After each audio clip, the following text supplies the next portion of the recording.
Hola filmadores, ¿cómo están? Soy Alberto, me da muchísimo gusto estar con ustedes en el episodio número 13 de su podcast favorito, Terapia de Guión. Como cada semana, sin importar que sean vacaciones o no, me acompañan los guionistas Carlos Trejo y Rafa Martínez. Hola muchachos, ¿cómo están?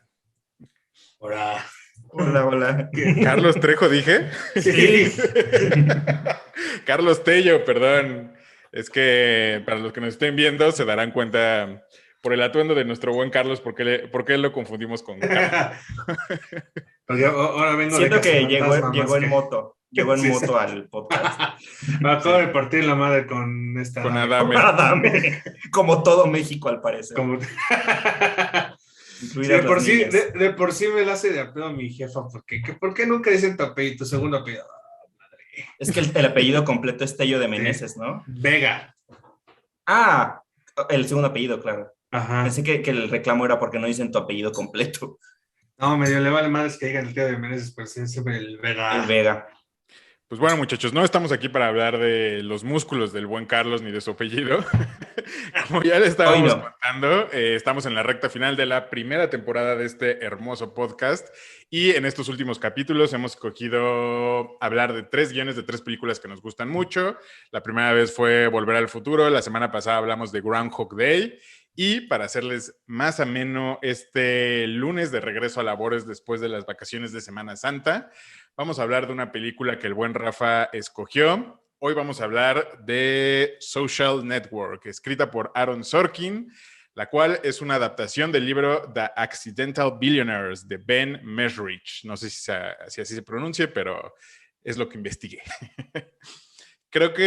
Muchachos, creo que un lugar obvio para empezar a hablar del guión de esta película es uno de los trademarks de Sorkin, que son los diálogos. Y evidentemente creo que me gustaría tocar ese tema, pero un poquito más adelante. Por ahora me gustaría empezar, pues literalmente desde el principio de la película. Me gustaría empezar con la escena inicial. He leído que muchas personas afirman que esta es la mejor escena de la película, pero me gustaría saber su opinión. Si creen que esta es la mejor escena de la película, si no lo creen, ¿por qué funciona tan bien esta escena y qué la hace tan memorable? Porque a pesar de que ya vi que Rafa hizo cara de fuchi, creo que sí es una gran escena inicial. No era una escena de fuchi de que no lo fuera, me parece una estupenda escena inicial y me parece igualmente así como que en sí misma un caso de estudio y tiene como no sé cuántos videoensayos ya en YouTube. Yo me encantaría ponerla en mis clases y analizarla paso a paso. Aparte he dado algunas clases y talleres específicamente sobre diálogo, pero justo de hecho creo que es muy... Esa, como, particularmente esa escena y cosas de Tarantino, la suelo dejar fuera cuando hablamos de diálogos porque ya es, o sea, ya es como demasiado popular, pues, o sea, literalmente prácticamente todo videoensayo, artículo que veas o busques en internet, en YouTube sobre diálogos abordan ¿no? La escena inicial de Inglourious Basterds ¿no? de Tarantino o la escena inicial de Red Social.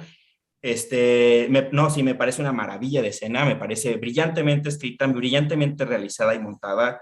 Se filmó, ¿no? Digo, para quienes, aparte como yo, vieron el material extra que tenía el DVD. De hecho, yo la compré en su momento en DVD cuando recién salió. No tengo una copia más actualizada, o sea, no tengo un Blu-ray de la peli. De hecho, creo que normalmente la veo más bien en plataformas, si la quiero como volver a ver. Es una peli que digo, ahora llegaremos a ello, pero una de las razones por las que me gusta mucho y por la que la elegí es quizás la película que más he revisto desde que salió. O sea, es una película que me gusta ver cada cierto tiempo, volver a ver, y siempre la vuelvo a ver con la misma emoción, no sé, como de descubrir cosas. Entonces, pero no, más allá de eso, en realidad la reacción o la cara que puse fue más bien referente a que es la mejor película, la mejor escena de la película, porque no me lo parece.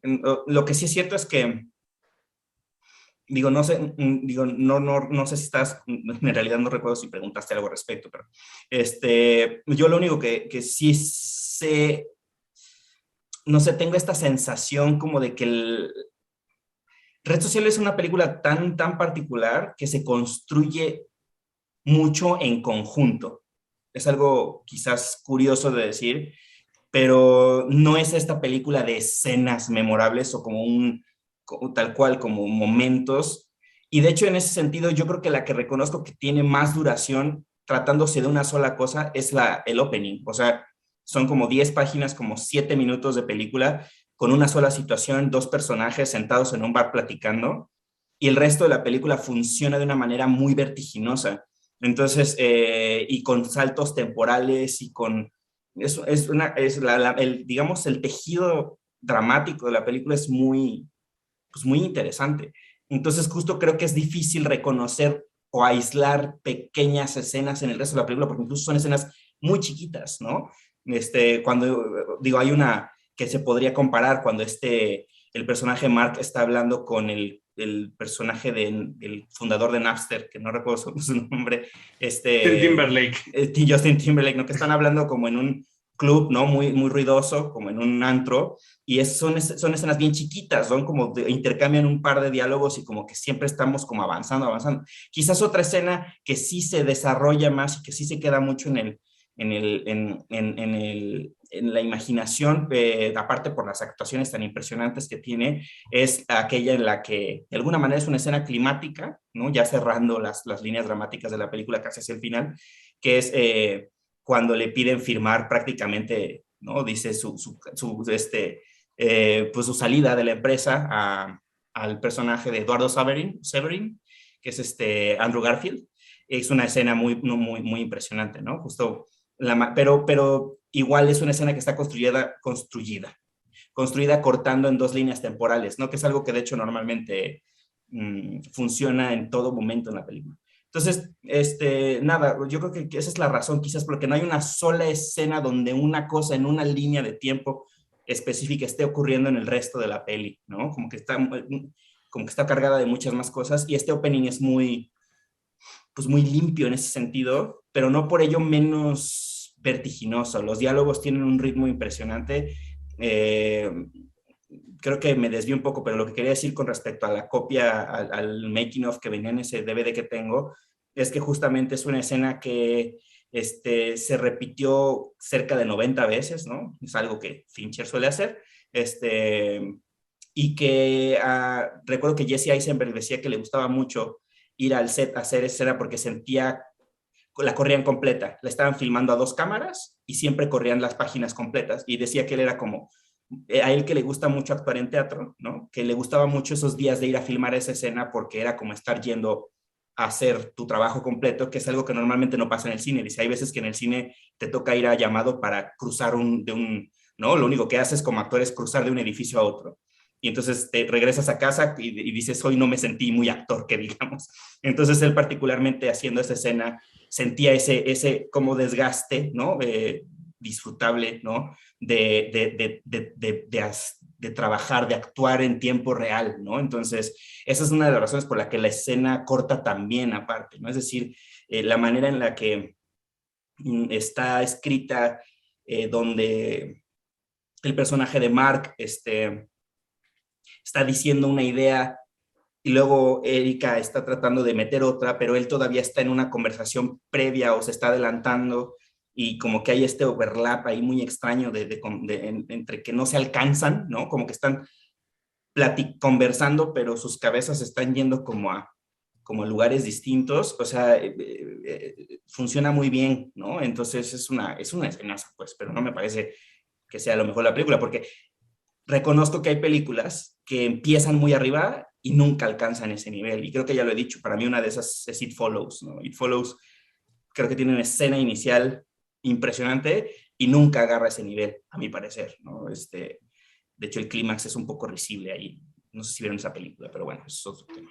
Justo estoy de acuerdo con los dos, en el sentido de que sí o sea, no sé si es la mejor escena, pero definitivamente yo creo que es la escena más emblemática.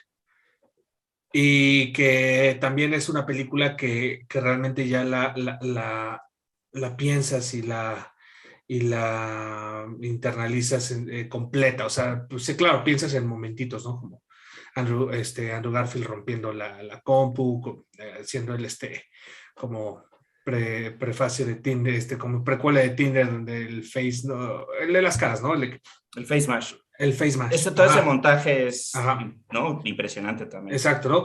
El discurso de Justin Timberlake de nuestro momento, o sea, todo esto, o sea, como que sí son flashazos que tienes como los el score los remos. De Remo, que es In the Halls of the Mountain King, con los hermanos Winklevoss perdiendo, ¿no? Perdiendo dos cosas. Exacto, y con o sea, sí, pero en esa con música, con esa versión de Trent Reznor, o sea, como que es de una película de, no sé si adecuadamente se diría de flashazos, pero o sea, de que definitivamente te quedan momentos, pero realmente internalizas el trabajo completo, ¿no?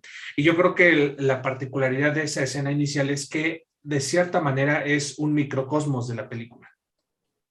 O sea, realmente, y yo creo que por eso es tan emblemática, por eso se te queda tanto, y por eso cuando mucha gente sí diría que es la mejor escena, porque es la escena que se siente más tradicional, en ese sentido como de que se sienta como esa unidad completa de algo, y que realmente pues, es un ensayo de la película, ¿no? O sea, te está diciendo todo lo que la película se va a tratar.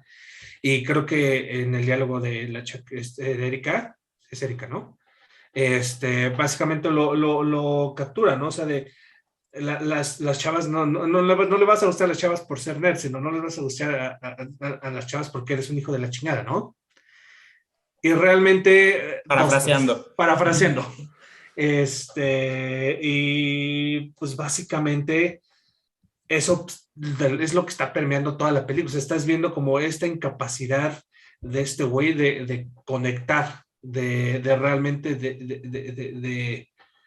pues de encontrar eso que también él está de esa búsqueda interna que está chocando con su búsqueda externa.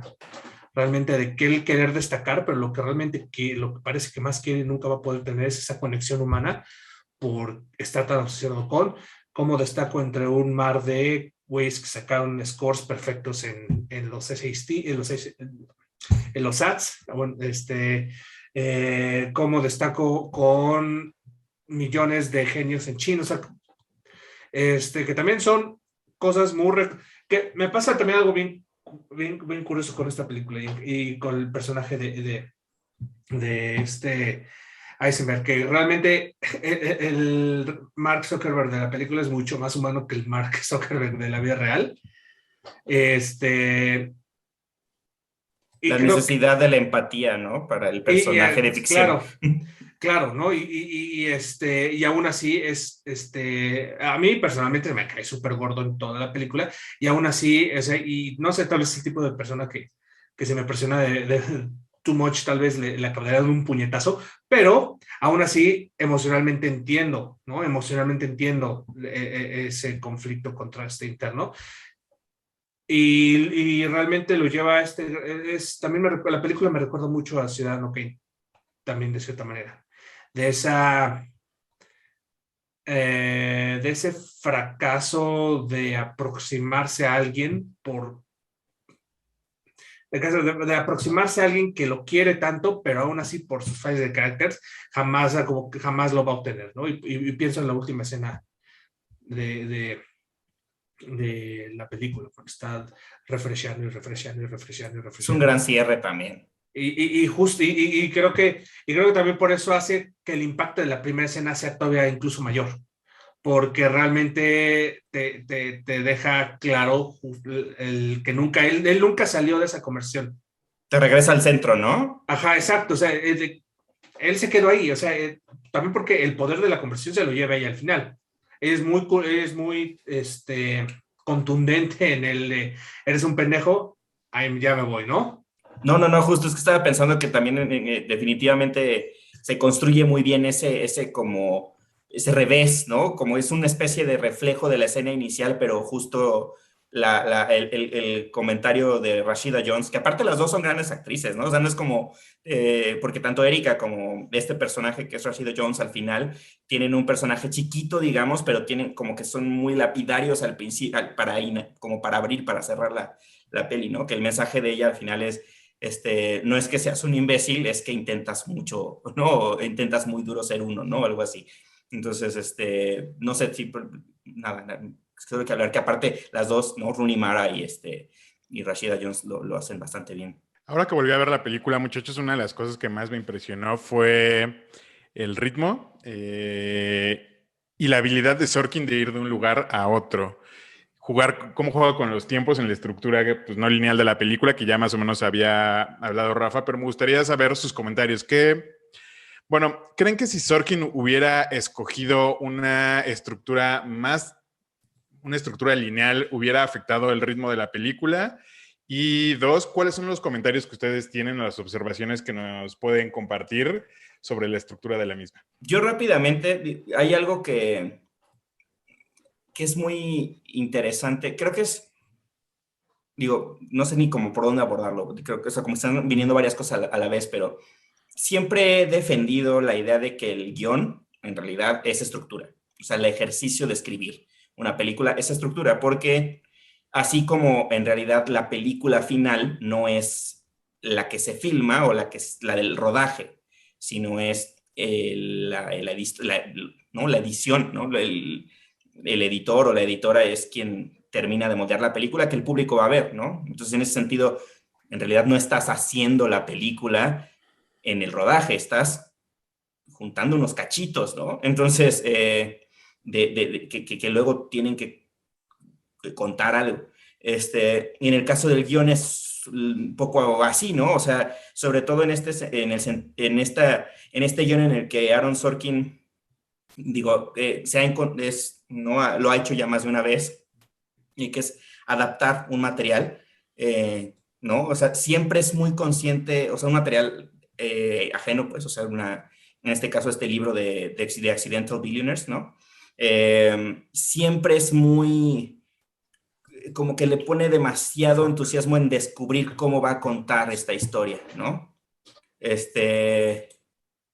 Por ejemplo, y digamos, no, es inevitable compararlo, por ejemplo, con Steve Jobs, ¿no? Que es también otro guión que él adaptó de la biografía oficial de Steve Jobs, que la escribió Walter Isaacson, creo que se llama, o algo así, donde la principal decisión de Sorkin al abordar el material también tiene que ver con la estructura, y es, digamos, algo completamente opuesto a lo que hizo en Social Network, que es contar la biografía de un personaje como Steve Jobs a partir de 3 momentos nada más, en 3, ¿no?, décadas distintas, si mal no recuerdo, y todas así con una temporalidad, digamos, con un tiempo dramático muy corto, que son los minutos previos a la presentación de un producto, ¿no? Primero de Apple y luego de Next, ¿no? Que cuando tuvo que salirse de Apple, ¿no? Bueno, lo tuvieron que sacar de Apple y después regresa, ¿no?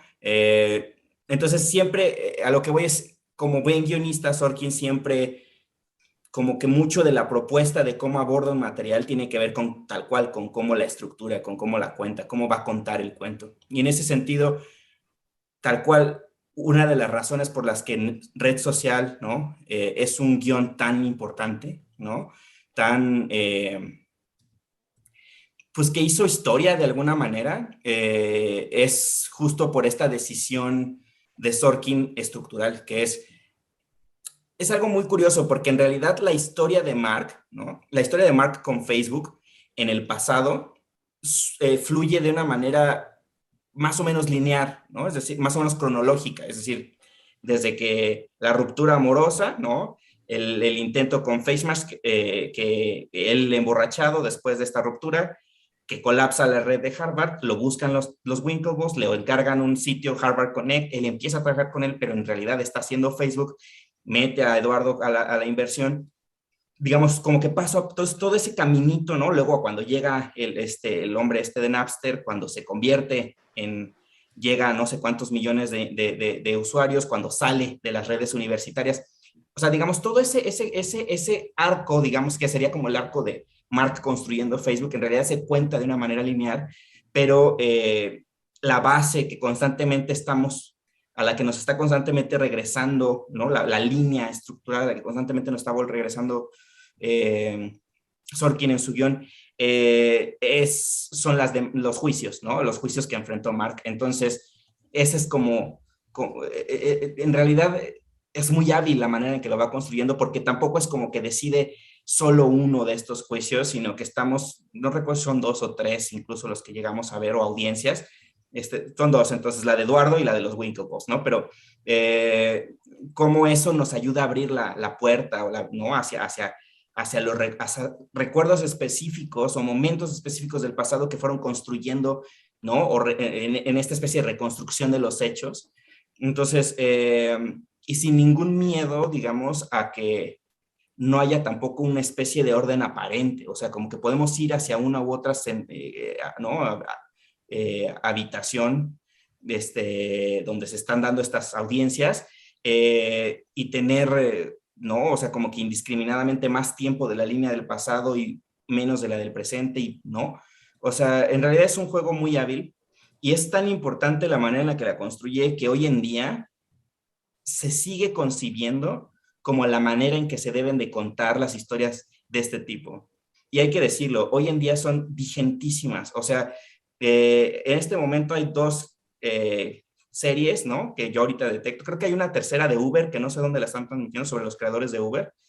Pero de Hulu, me imagino que según recuerdo es de Hulu, porque la transmite en México Disney, digo, Star Plus. Star Plus, que es la de The Dropout, que es la de la chica esta, la de Theranos, la creadora de Theranos, ¿no? Que es la versión ficción, que ya había un documental de HBO Max, ¿no? Pero la versión ficción la hace Hulu con esta Amanda Seyfried. Yo vi el piloto recién de esa serie y es la misma fórmula. Empieza con ella en la, ¿no? En la comparecencia y le empiezan a preguntar cosas y ciertas preguntas que ella le hacen cuando ya está, digamos, ya fue detenida, está confesando cómo pasó, nos enlaza a los momentos del pasado que la llevaron a construir lo que hoy en día es, no, bueno, lo que en su momento fue Theranos, que es una gran, ¿no? Un gran escándalo. No sé, no he visto We Crashed de Apple, ¿no? Pero hay, digamos, hoy en día sigue habiendo y siguen siendo muy populares estas historias como de Silicon Valley, ¿no? Historias de genios o no tecnológicos, y es un referente. O sea, estamos hablando de que es una película que tiene una década, tiene 12 años y es ya el referente de cómo contar este tipo de historias como de ambición enmarcadas en el contexto de la innovación tecnológica. Entonces, y no nada más es la forma de escritura de Sorkin la que se vuelve como tan importante al momento de moldear ese tipo de historias, sino el score de Trent Reznor, ¿no? Digamos, incluso hasta como el estilo visual tan limpio, tan pulcro de Fincher, y esa edición tan maravillosa que no tiene ningún miedo en, repito, ir y venir, ¿no? Si han podido leer el guión, prácticamente se lee igual que la manera en la que está editada la película, con pequeños títulos nada más que de pronto nos dicen fall de tal año, ¿no? Verano, como para que no nos pierda mucho en la línea temporal, pero en realidad no, en ningún momento es confuso, pues, ¿no? Eso también es importante decirlo, que si bien es una estructura muy arriesgada, muy particular, en ningún momento es confusa o cansada o tediosa o poco entretenida, ¿no? O sea, como si tratara de hacer ver más, como si estuviera tratando de enmascarar un cuento muy simple de contar y que lo está complejizando de más como para verse más interesante de lo que es. No, en ningún momento creo que eso pase, por ejemplo. Justo voy a darle seguimiento a esto que dice Rafa, porque también se me hace algo muy importante, y sobre todo porque menciona estas series que ya están retomando esta manera de estructurar este tipo de historias, y es algo que se olvida mucho, o sea, que se olvida mucho, sobre todo cuando uno está empezando, o que realmente es algo que uno no asume, pero debería empezar a hacer, de que estructura es tema. O sea, la manera en que presentas las cosas, en qué orden lo estás presentando, va a crear un impacto emocional distinto, te va a decir cosas distintas, y creo que para esta película es fundamental el hecho de que la narrativa esté saltando todo el tiempo, porque también es una representación estructural de la incapacidad de este güey de estar en el momento, viendo y comunicándose con la persona que está frente a ellos. O sea, toda la película este güey está está ignorando a la banda, está pendejeándola, está haciendo, o sea, realmente tiene muy pocas comunicaciones como en términos equitativos con los otros personajes, y el hecho de que la narrativa esté saltando haciendo lo mismo es una manifestación de este güey, o sea, es una manifestación de esa misma incapacidad de poder conectar con la persona en el momento, de poder realmente escucharlos, porque también parece que la narrativa se está, no aburriendo, pero parece que la historia se aburre de lo que la otra persona está diciendo y por eso ahora me voy al pasado o al futuro, ¿no? Pues claro, y es súper efectivo porque, pues sí, o sea, lo que estás haciendo ahorita ya tenía que suceder lo que necesitaba la historia, ya sucedió, entonces me voy en chinga, ¿no? Eso es muy efectivo, pero también es muy característico de quién es el protagonista de esta historia y por qué. Creo que es algo que de repente no se asume a la hora de estructurar. Creo que la banda luego quiere estructurar de maneras muy estrafalarias porque va a estar chido, va a estar cool, va a tener impacto, ¿no? O quiero emular a Nolan, o quiero emular a Tarantino o a quien sea. Y está chido que uno calibre o conecte con historias a destiempos, en diferentes líneas, lo que sea. Está padre que uno quiera narrar así, pero lo importante es entender por qué estas historias están narradas de esta manera y no de manera lineal. Y creo que son dos polos, ¿no? O sea, la banda que nunca se plantea narrar las cosas de una manera que no sea lineal, o sea, siempre lineal todo, y se pierden oportunidades padres de cómo podrías explorar y atacar ciertas cosas si cambias esas temporalidades, o banda que quiere usar estos recursos y no los piensa realmente o no los explota de las maneras que los podría estar explotando, y esto es porque no están pensando en cómo repercuten este tipo de decisiones en el todo, ¿no? Sobre todo que estamos hablando de que es una película en donde el todo importa, donde te quedas con el todo y no tanto con escenitas. Para esta película es esto fundamental. O sea, estos saltos,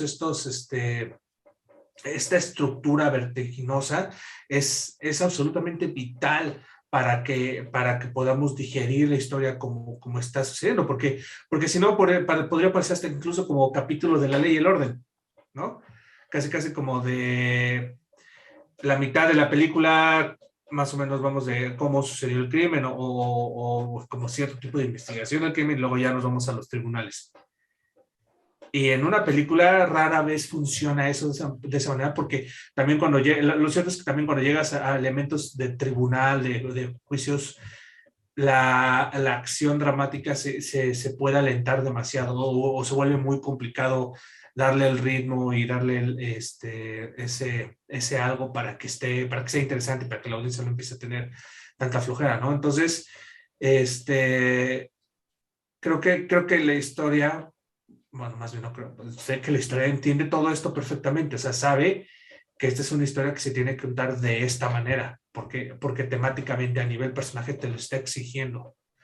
Y también me hace todo el sentido que estas otras historias que también están tratando con temas similares de cómo esta banda Silicon Valley, con la tecnología, con la cantidad masiva de dinero y de poder que pues, lo primero que hacen es alinearse y lo primero que haces es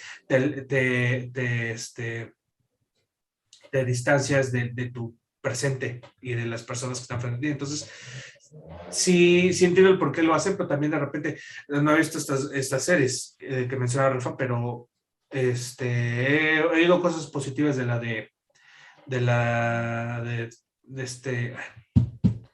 Dropout. de Dropout. Ajá, he oído cosas que está chida y sí tengo intención de verla. Está muy social network. El primer episodio okay. Es muy similar en ese sentido. Y justo también me recuerda a una cosa que ni siquiera ya me acuerdo quién lo dijo, pero creo que fue William Waldron, de que Hollywood tiene no, creo que lo dijo James Gunn. Hollywood tiene la mala costumbre de aprender las lecciones equivocadas de las cosas que funcionan, ¿no? Y entonces también es entender el porqué de Social Network es como es, ¿no? Y no simplemente empezar a asumir voy a contar una historia de un güey de Silicon Valley que lo demandaron, que es increíble la cantidad de estos güeyes que acaban demandados, pues lo voy a contar igual que de Social Network.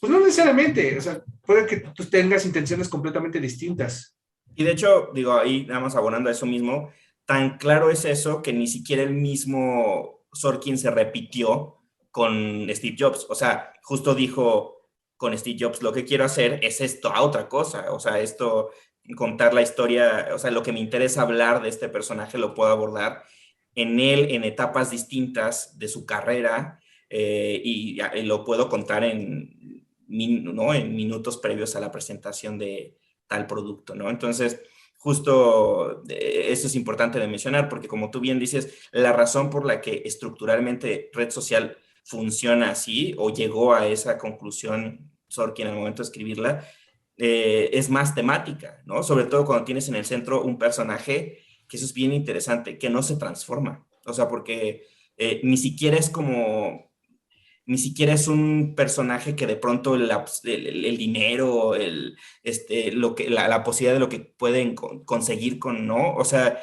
sigue igual, ¿no? Sigue en su estado, empieza y acaba en el mismo lugar, no importa si ya tiene una empresa que cotiza en no sé cuánto dinero, o sea, no se convierte él en un Justin Timberlake, ¿no? O sea, en ningún momento. Le sigue preocupando esa charla en ese café en Boston con Eric Albrecht, ¿no? Entonces, y seguramente seguirá así hoy en día, Mark. Y está cabrón porque justo recuerdo esa frase que se dice de que el dinero no te cambia, sino el dinero y el poder no te cambian, sino revelan quién eres.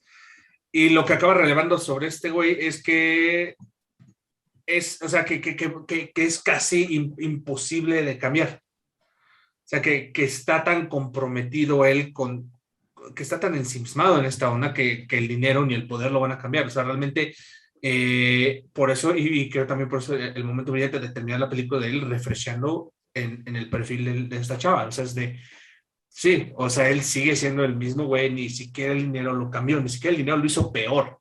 Tampoco es un tipo que al final no es esta cosa como de traiciona a alguien, pero en realidad como que nunca acaba de darse cuenta de lo que hizo. Es algo Exacto. muy interesante. O sea, y es como lo que le pasa alrededor, todo lo que pasa alrededor, lo único que hace es como revelar esas capas de este güey. O sea, abre el cacahuate y adentro del cacahuate no hay nada, ¿no? Es común escuchar que en cine se enseña y no se dice. Me refiero a que el cine es el arte de las acciones y no de los diálogos. Y de pronto en esta película tenemos un monte Everest de diálogos y funcionan a la perfección. Mi pregunta es, ¿por qué funcionan tan bien los diálogos de Sorkin en la pantalla en general y particularmente en esta película? Yo primero me pelearía con la frase clásica de Yo Show Don't también. Tell, Sí. porque es engañosa y fácil de sacar las conclusiones equivocadas de ella. Y por ejemplo, muchas veces prefiero el dramatiza, no expliques, porque ahí encapsulas realmente lo que tienes que encapsular. Este, un personaje que eso es de nuevo, o sea, el temota de los diálogos, ¿no? Porque a veces uno cuando está leyendo guiones de compañeros o de alumnos o se está tallerando en la parte de la dialogación, hay todavía estas ganas de querer dialogar de cómo habla la gente. O sea, de querer dialogar de manera realista.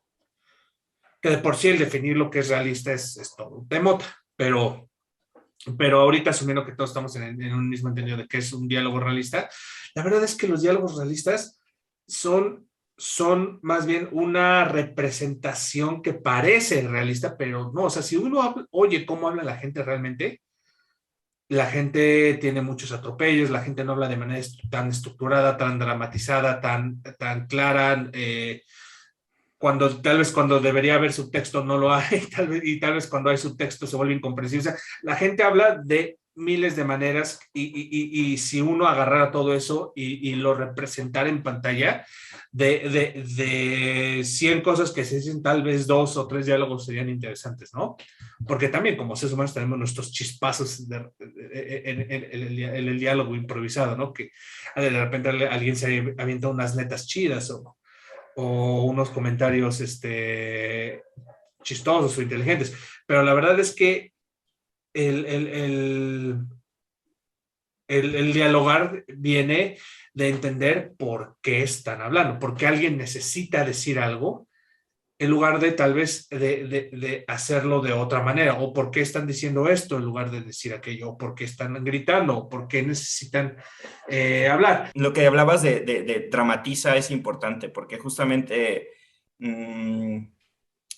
o sea, yo creo que la razón, igual también estoy yo por todos lados, porque quiero decir como mucho y no sé por dónde empezar, pero yo siempre he pensado que la razón, una es chiste y la otra es en serio. La chiste es que la razón por la que la gente dice el cine solo es imágenes y sonido y los diálogos no pertenecen aquí es porque es muy difícil escribir diálogos.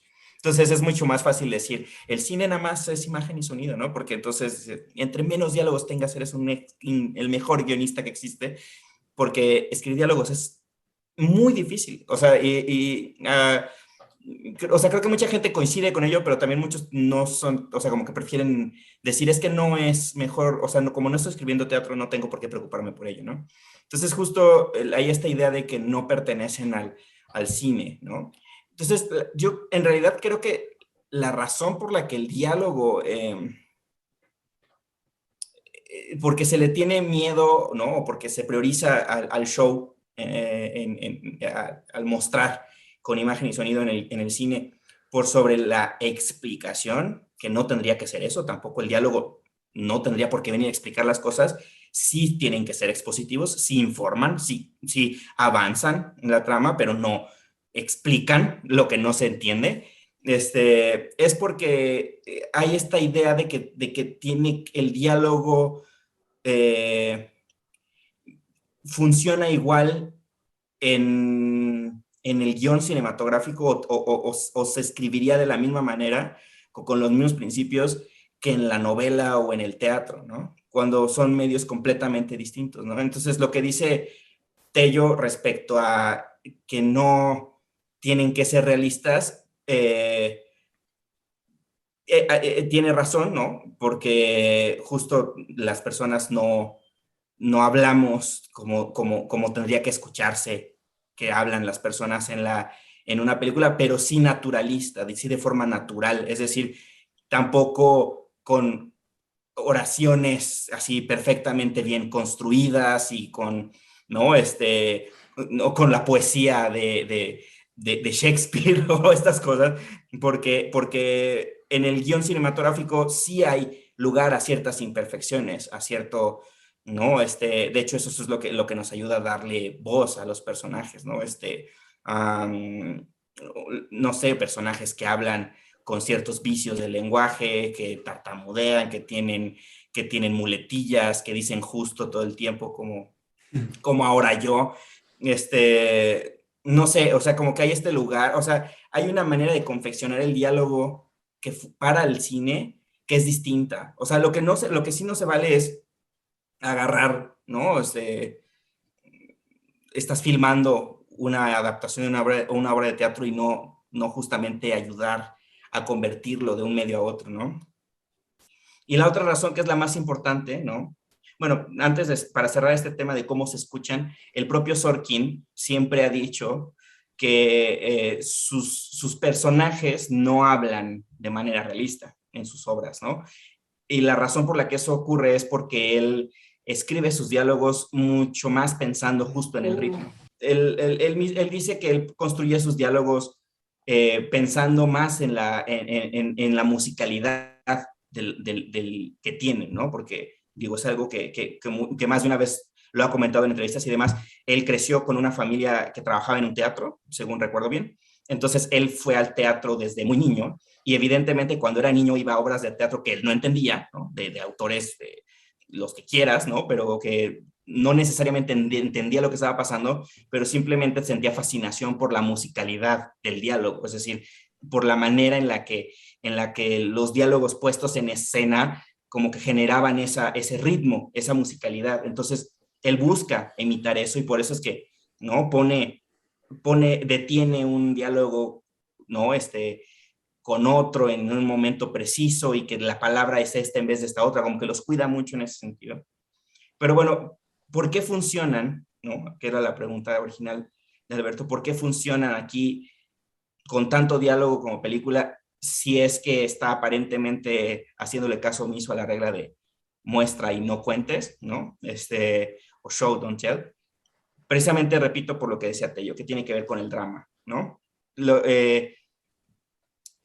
Hay esta idea de que en una escena dialogada no hay acción, ¿no? Porque entonces en el cine la acción es la obvia, una persecución, una secuencia de pelea, porque estamos viendo, digamos, es un evento cinemático, entonces moverse cosas, ¿no? Literalmente la secuencia de persecución de The Batman, ¿no? El momento en el que el Batmóvil, ¿no? Hace presencia, es como esos momentos que hoy que muy fácilmente le entendemos como puramente cinematográficos, ¿no? Pero lo cierto es que el diálogo es acción cuando es dramático, porque eso significa drama, drama es acción, ¿no? Entonces, siempre y cuando los diálogos encierren drama, no importa, o sea, no importa que incluso que la cámara no se esté moviendo, ¿no? Como en la escena inicial de Social Network, hay drama, hay acción, ¿no? ¿Cuál es la fórmula del drama? Sorkin la sabe perfecto y la expresa muy bien, que es obstacle, intention y obstáculo, ¿no? Intención y obstáculo. ¿Qué quiere y qué se lo pone, ¿no? Entonces, con esa fórmula, ni siempre y cuando haya eso, y bueno, estamos hablando de que es una película que decide construir a partir de dos demandas, ¿no? O digamos como cimentar estructuralmente en dos audiencias, digamos, en las que se están revisando, en las que dos personajes están demandando a Mark Zuckerberg, pues, ¿qué más fórmula de conflicto que esa? Es decir, están dos partes encontradas, ¿no? Una demandando a la otra con respecto a la propiedad intelectual de Facebook, y entonces nos vamos, gracias a eso, a revisitar distintas escenas en las que están ocurriendo cosas. Entonces, a lo que voy es, lo importante es que, digamos, que cuidemos eso, que cuidemos que las escenas dialogadas o no sean dramáticas, que estén contando algo, ¿no? La razón por la que la escena de persecución funciona es porque el pingüino está escapando y Batman no tiene que alcanzar. Intención y obstáculo. Es lo mismo en una escena en la que, ¿no? Se interrogan, me estoy yendo a otra película, pues, pero en esa misma película, cuando esta escena de interrogatorio con el Acertijo, son que es mucho menos planos, hay una economía más grande de planos que la persecución, ¿no? Y de efectos, digamos, cinematográficos, pero hay drama, hay intención y obstáculo, ¿no? Batman quiere saber la verdad, ¿no? Y él no se le está dando. Entonces, mientras tu escena 100% audiovisual funcione con ese principio dramático, o tu escena con una puesta en cámara muy sutil funcione, ¿no? Siempre lo he dicho también, creo que ya lo he mencionado en este podcast, pero el clímax de Joker es una conversación, ¿no? Muy tensa, pero es una conversación. Están en un talk show, tal cual, ¿no? O recientemente Drive My Car, que la vi apenas hace poco, el clímax de Drive My Car es un plano contra plano en un auto, pero es maravilloso, ¿no? ¿Por qué? Porque los diálogos tienen acción, los diálogos cuentan también en el cine. Pues es que es básicamente todo esto que también está diciendo Rafa, ¿no? O sea, el entender que el diálogo es una acción, o sea, el por qué los personajes hablan, por qué vemos esta escena, que también tiene, o sea, es que no puedes separar el concepto de diálogo del concepto de escena, ¿no? Y de, pues, por qué la escena existe, por qué la estamos viendo, por qué no vemos escenas de Mark Zuckerberg hablando por teléfono con su mamá, por decir cualquier pendejada, porque la historia no lo necesita para nada, que chido nos importa, ¿no? Entonces, o sea, muchas veces, y eso le pasa sobre todo a los que empiezan a darse cuenta que tienen un talento para musicalizar su diálogo, o sea, que sí tienen una manera de dialogar como atractiva, que se oye bonito, que son diálogos que la gente va a querer decir. Ahí a veces uno agarra la pelota y se echa a correr, y empieza a escribir escenas donde empiezan a dialogar y a dialogar y a dialogar, pero no hay un conflicto ahí, no hay una razón por la que estos personajes están hablando, por la que estamos, y sobre todo, viendo esta conversación, ¿no? Porque sí, o sea, uno quiere creer que tus personajes tienen otro tipo de conversaciones y se dicen otras cosas cuando tú no los estás viendo. Está padre. Y si te ayuda a construirlos y a darles una vida interna y un motor interno, genial. Pero el de repente someter a la audiencia a esas escenas puede ser un error del que no te puedes recuperar, ¿no? Llegué a tener maestros, ¿no? Que justo sí decían, o sea, el escribir diálogo es un talento muy particular, ¿no? O sea, hay gente que lo tiene o no lo tiene. No estoy de acuerdo del todo, pero creo que particularmente los que aprenden a mejorar el lugar, los que realmente se vuelve como una de sus armas centrales, tiene que ver con que no solo logran aportar esta musicalidad, sino que es una musicalidad dramatizada, o sea, realmente saben por qué esos personajes están hablando, realmente saben por qué es esencial el que hablen. Y de cierta manera es un poquito parecido al musical, ¿no? ¿Por qué los personajes están cantando? Hay esta vieja construcción que decía, ¿no? Cuando los personajes tienen cosas que decir y ya las palabras no bastan, entonces tienen que cantar. Y cuando ya el cantar no basta, entonces se ponen a bailar. Es un poco parecido, o sea, ¿por qué una historia tendría que ser musical en lugar de dialogada? ¿No? Tiene que estar fundamentado en, bueno, tal vez tal vez el cantarlo es la manera adecuada, la manera más efectiva de transmitir lo que esta historia, esta escena, este personaje necesita transmitir. El cuestionarte este tipo de cosas es importante porque entonces vas a empezar a calibrar qué es lo que le está dando sentido a ciertas decisiones, ¿no? Y pasa lo mismo con los diálogos. ¿Por qué un personaje de repente necesita dar un monólogo de media página? ¿No? A diferencia de simplemente decir una palabra. Pues va a haber momentos en el que el monólogo sea la opción correcta y momentos en el que tal vez decir nada sería la opción correcta. ¿De qué va a depender? Pues de un chingo de circunstancias, ¿no? Y el entender estas circunstancias es lo que va a hacer que realmente tus escenas estén bien dialogadas. Y digo, perdón, rápidamente, nada más para abonar a eso, y yo sigo con un poco con el reclamo, pues, es el por qué esta película tendría que tener muchos diálogos, porque también creo que tiene mucho que ver con entender el tipo de películas, ¿no? O sea, Sorkin sabe que el diálogo es una herramienta, digamos, más bien es como es algo que le sale bien.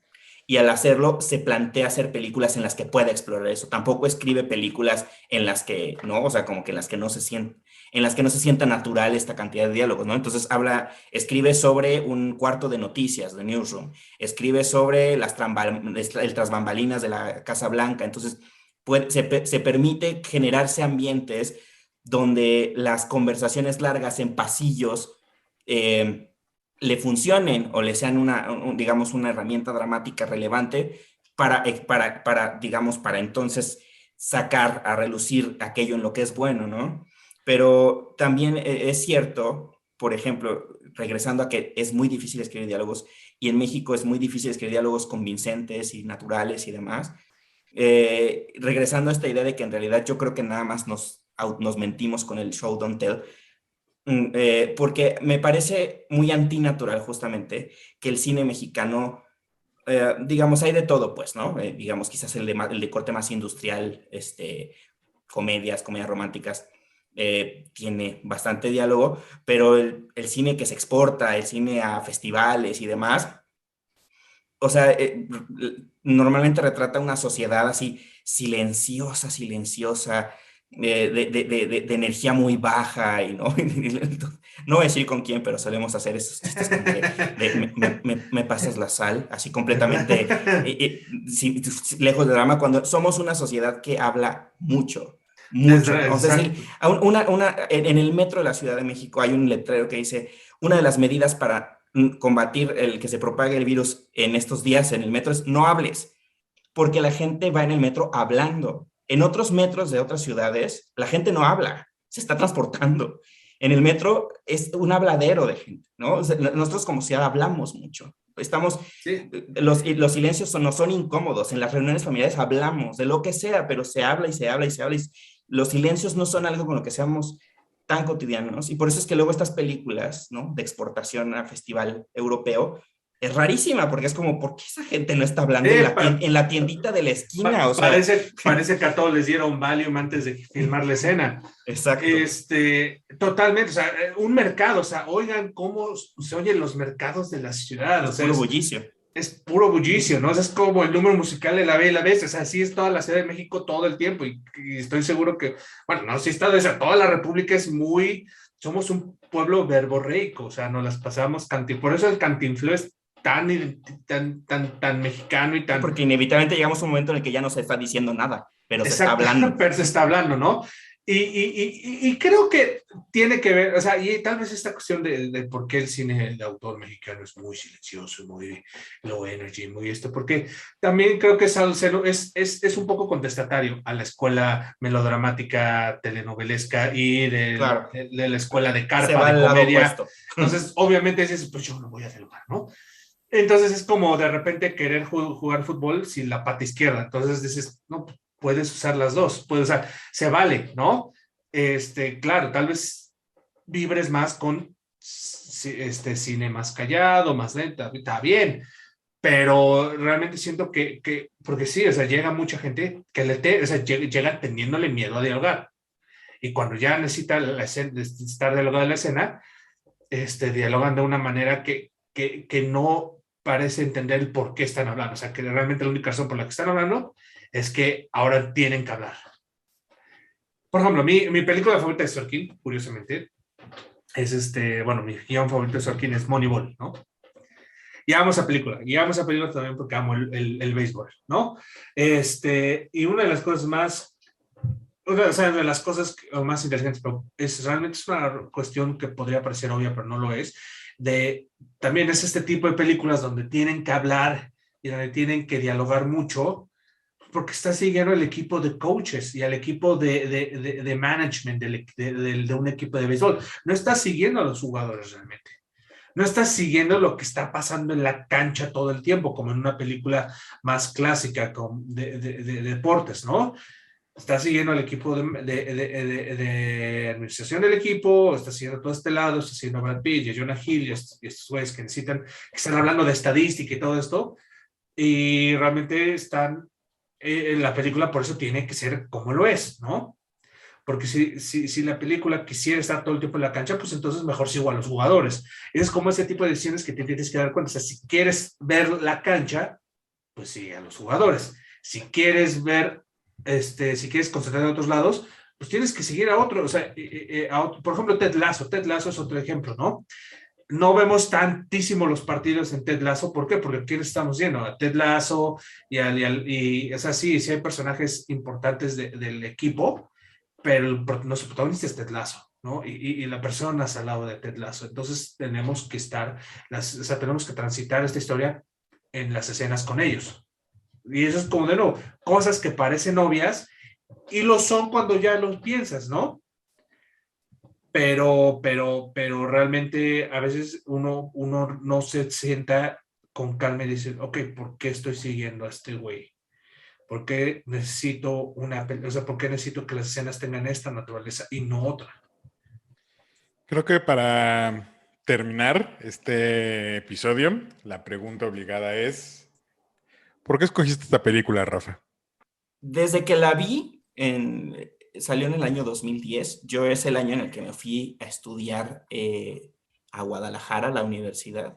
Estaba terminando mi primer año estudiando medios audiovisuales en Guadalajara y primera vez que vivía en una ciudad que no era donde crecí, estudiando algo que me gustaba. Entonces, como que esa es una época en realidad que recuerdo mucho como de estar absorbiendo, o sea, como que ese abrirte como a forjar ese camino que realmente quieres transitar, que es dedicarte a eso, ¿no? Entonces, como que siempre un primer paso importante es eso, cuando entras a la universidad y entonces en una ciudad grande, ¿no? Que todo te nutre. Entonces, una de esas cosas de ese año que recuerdo muy claramente, porque es una peli de diciembre del 2010, es haber ido a ver con mi hermana, de hecho, que mi hermana estaba de visita en la ciudad y nos fuimos al cine, haber ido a ver Red Social y desde entonces no haberla podido superar, así de simple, o sea, como que normalmente hay estas películas, ¿no? Que uno se va y las sigues pensando como con los días, ¿no?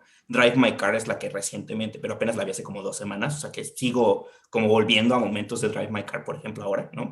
Pero estamos diciendo que ya pasó la barrera de los 10 años. Ya, han pasado 22 años, 12 años, perdón.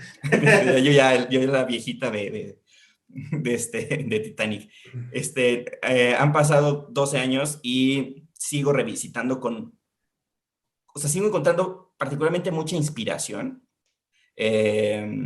como escritor, pues, en esa película y en las posibilidades que el cine tiene. Para mí es como la película de la década de los 2010, o sea, es como, representa mucho, como que para mí engloba mucho como la narrativa, o sea, como si soy un ejemplo de la narrativa de los 2010, es esa película, o sea, como que esa es la cumbre. Todavía no puedo creer que la mejor película en el Oscar al siguiente año fue King's Speech, por ejemplo, ¿no? Entonces, como qué trascendental es, no sé, cuando la vi, eso me pasó, que yo sabía que era una peli muy trascendental y que iba a hacerlo no nada más para mí, sino que como referencia cinematográfica mundial. Entonces, me parece una película extraordinaria. Fue mi ventana a Aaron Sorkin. Yo no conocía la obra de Aaron Sorkin. Hoy en día sigue siendo un obligado visitarlo, ¿no? Sus últimas películas, más o menos, ¿no? Tienen sus mixed reviews. A mí, Dingy Ricardo me gusta. Obligado a visitarla a su casa. Sí, tengo que ir a echar el café, ¿no? no sé qué tomará él. Creo que con té y biscuits. Sí, se ve como hombre de biscuit. No lo sé, se ve muy tenso, güey. Tal vez café. Bueno, antes se metía otras cosas, ¿no? Pero yo creo que ahorita está con tés muy cargados. Sí, pero sí, digo, también recuerdo mucho, hay otra película que quizás si hacemos otra vez esta versión de las 3 películas, ¿no? Como que cada quien elija, seguramente mi siguiente elección es Juno, porque Diablo Cody y Juno en su momento también fueron la película que a mí me hicieron descubrir la profesión de guionista, por ejemplo, ¿no? No la de director, no la de cineasta, que fue un poco antes, pero de guionista, hace ver a Diablo Cody y que era una bloguera que venía de otro, ¿no? De un mundo que no era Hollywood y gana su Oscar por una película tan cool como Juno en el 2007, que recién cumplió, ¿no? 15 años, la película, ¿no? Y el triunfo de Juno, pues no sé, a mí me significó mucho en lo personal. Entonces, Red Social es una película, repito, que yo sigo viendo cada cierto tiempo. Para mí yo he visto en mi vida películas que me gustan mucho y que respeto mucho, pero que no he vuelto a ver, ¿no? Y para mí una prueba de que se quedan incluso en mí y me inspiran en la manera en la que escribo o en la que me gusta escribir, es porque las revisito y porque sigo encontrando cosas. Entonces, Red Social es una de ellas. Pues bueno, muchachos, a mí me gustaría terminar este episodio recomendándoles A Few Good Men, también escrita por Sorkin, un película no. Y pues sí, aviéntense a buscar la filmografía de este gran guionista, porque pues podemos aprender muchísimas cosas de él. Pero bueno, muchachos, ahora sí, con esto cerramos el capítulo. Esperamos que hayan tenido unas grandes vacaciones de Semana Santa. Muchas gracias a todos los que llegaron hasta el final. Ya saben que si les gustó este contenido, no olviden compartirlo, suscribirse, darle like, invitar a todos sus amigos guionistas a que se unan. Ya estamos en Spotify. Les dejamos el link en la descripción del video. Y nada más, muchísimas gracias, Rafa. Gracias, Carlos. Gracias a ti. Gracias. Tenemos los micros apagados. Sí. Yo soy Alberto Román y gracias a ti por ser parte de esta comunidad. Nos vemos la próxima semana aquí en su podcast de confianza, Terapia de Guión. Bye. Chao.